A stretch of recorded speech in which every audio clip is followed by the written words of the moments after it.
Hello friends, வாங்க இன்னைக்கு சிறையடிக்காச்சு serial என்னாச்சு பார்க்கலாம். என்ன மனோஜ் அவங்க அப்பாட்ட கையெழுத்து வாங்கிட்டு போனான்னா போய்ட்டு ரூமில் போய் அவங்க அப்பா மாதிரியே கையெழுத்து போட்டு போட்டு பார்த்தோம் சரியா வருதா என்னன்னு சொல்லி. அப்பா அந்த நேரம் குப்பையை சுருட்டி போடுவோம். ஆஹா, மீனா கையில் மாட்ட போகிறான் அப்படின்னு நான் கூட நினச்சேன். நீங்களும் நினச்சிருப்பீங்கள்ல. ஆனால் மாட்டவே இல்லை. மறுநாள் சிந்தாமணியை கூப்பிட்டுட்டு விஜயா சிந்தாமணிலாம் ஃபைனான்ஸ் ஏற்ற போகிறாங்க. போயிட்டு பணம் வாங்கலாம் சொல்லி ஃபைனான்ஸ் பேச போயிருக்காங்க. போனோடனே என்னப்பா எல்லாத்துக்கும் கையெழுத்து போட அப்படின்னு சொன்னோடனே சரி சொல்கிறான் மனோஜ்.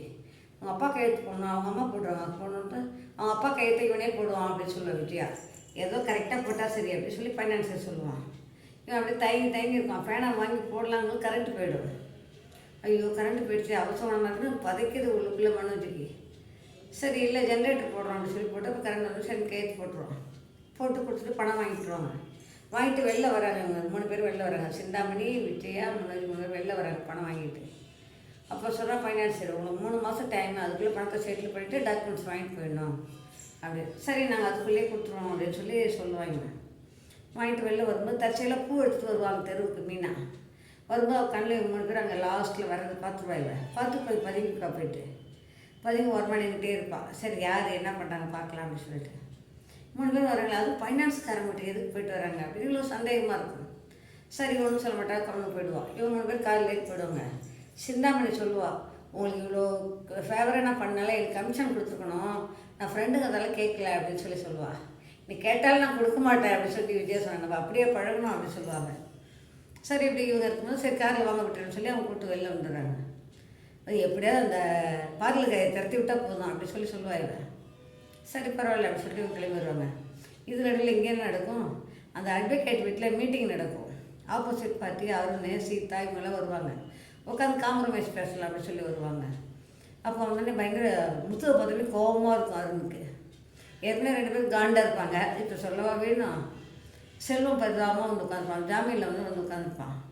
அட்வொகேட் கூப்பிட்டு பேசுவாங்க. சீனியராக இருக்கிறதால நீங்கள் கூப்பிட்டீங்கன்னு நான் வந்தேன் அப்படின்னு ஆப்போசிட் வக்கீல் சொல்லுவார். சரி பேசலாம்ப்பா என்ன அப்படின்னு சொன்னேன்.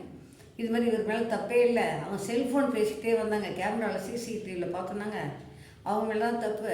இதனால் இவர் ஏதோ நஷ்டஈடு கொடுக்குறேன்னு சொல்கிறாரு, யார் பார்த்துக்கலாம் அப்படின்னு. அதெல்லாம் இல்லை, காசுலாம் எனக்கு வேண்டாம் அப்படின்னு, அவளுக்கு தண்டனை வேணும், ஜெயிலுக்கு போகணும் அப்படின்னு சொல்லி அதுவும் சொல்லல.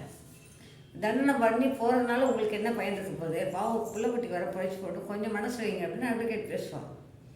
சரி நீங்கள் சொல்கிறதுனால ஒத்துக்கிறேன் அப்படின்னு சொல்லுவாள். சரி எவ்வளோ அமௌண்ட் இப்போ கொடுப்பீங்க கோட் பண்ணுவீங்கன்னு சொல்லி அட்வொகேட் கேட்பா. வா தனியாக பேச சொல்லலான்னு செல்வம், மீனா, முத்து 3 பேர் பேசுவாங்க. பேசிட்டு வந்தோடனே என்னால் முடிஞ்ச 1 லட்சம் கொடுக்க முடியுங்க, அது கூட மாதம் 10,000 தருவான்னு சொல்லுவான் செல்வம். எல்லாம் ரொம்ப நியாயமாக இல்லை. இவனுக்கு கோபம் வந்துடும். எங்கள் அம்மா வீட்டுக்கு பேர் 1 லட்சம் ஆகும்னு குதிப்பான் உடனே. அவனால் முடியல, அவனால் முடிஞ்சுதான் கொடுப்பேன்னு சொல்லுவான் அப்படின்னு சொல்லி சொல்லுவான் முத்து.